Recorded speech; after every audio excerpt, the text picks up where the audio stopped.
अभी भी हमारे लोगों को बिना वजह निशाना बनाया जा रहा है, तंग किया जा रहा है, डराया जा रहा है, धमकाया जा रहा है।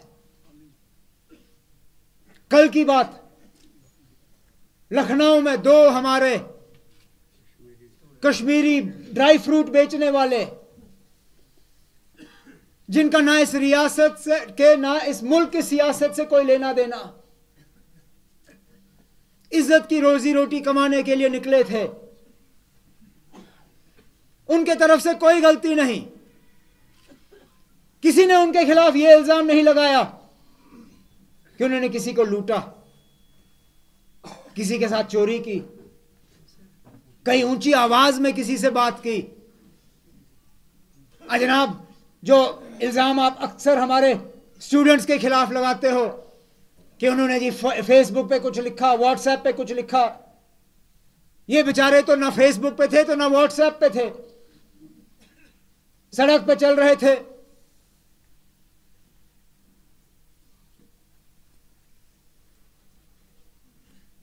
कोई बजरंग दल, कोई विश्व हिंदू, कोई परिषद, कोई ऐसा ऑर्गेनाइजेशन है, विश्व हिंदू दल कोई ऐसा नाम है। लोग आए, पकड़ा उन 2 कश्मीरियों को और पीटना शुरू कर गए। आखिर वो क्या पैगाम भेजना चाहते हैं उनको पीटने से? वो हमें क्या बताना चाहते हैं कि ये रियासत उनकी है लेकिन ये लोग उनके नहीं हैं,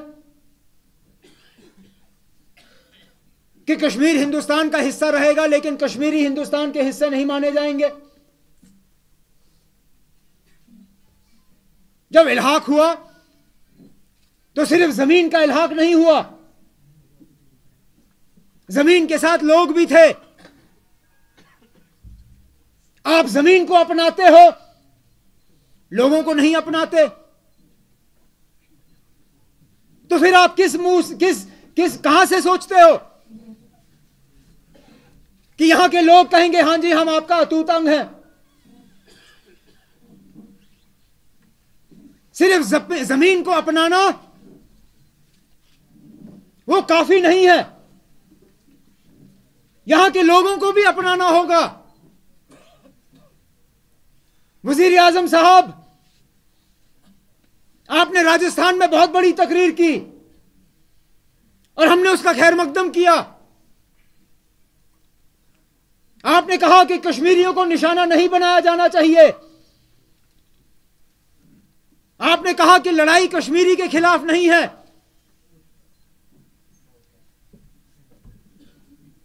लेकिन आज या तो आपकी बात सुन के उस पर अमल नहीं हो रहा, या जो आपने बात की वो सिर्फ एक जुमला था हमारा दिल बहलाने के लिए। वजीर आजम साहब, आपको साबित करना होगा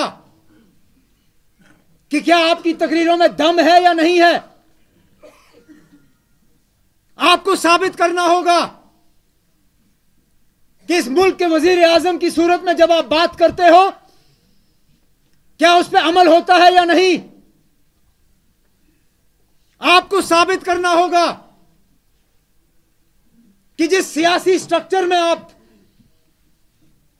पले हो, जिस सियासी स्ट्रक्चर में आपने सियासत सीखी है, जिस सियासी स्ट्रक्चर का कुछ हद तक आप लीडरी करते हो, क्या उसमें आपकी बात चलती है या नहीं, यह आपको साबित करना होगा। हमारे बेगुनाह लोग इस तरह सड़कों पे मारे जाएं, उनकी पिटवाई हो, उनको ट्रेन में धमकियां दी जाएं, हमारे स्टूडेंट्स को कॉलेज और स्कूलों से भगाया जाए और उसके बाद कोई कार्रवाई ना हो, यह हम बर्दाश्त कैसे कर सकें। वजीर आजम मोदी साहब, ये वो दफ्तर है, ये वो पार्टी है जिसने कभी इल्हाक के बारे में सवाल नहीं उठाए। हमने हमेशा कहा कि जो हम हासिल करेंगे इस मुल्क के आईन से हासिल करेंगे। लेकिन जनाब, इस मुल्क के आईन में हर किसी को बराबर का हक है, सेफ्टी की, सिक्योरिटी की,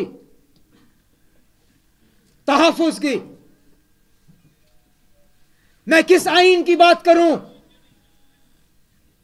जिस आईन के तहत मेरे लोगों को बचाया नहीं जाता? मैं किस आईन की बात करूं? मैं किस झंडे की बात करूं जिस झंडे के पीछे छुप के ये लोग मेरे बेगुनाह लोगों की पिटाई करते हैं? मैं किस कानून की यहां बात करूं जिस कानून की रखवाली आप ही के चीफ मिनिस्टर और आप ही के हुकूमत करते नहीं है? जब सवालिया निशान उठते हैं तो जवाब देना मेरा काम नहीं होता। जवाब देना मोदी साहब आपका और आपके साथियों का काम है।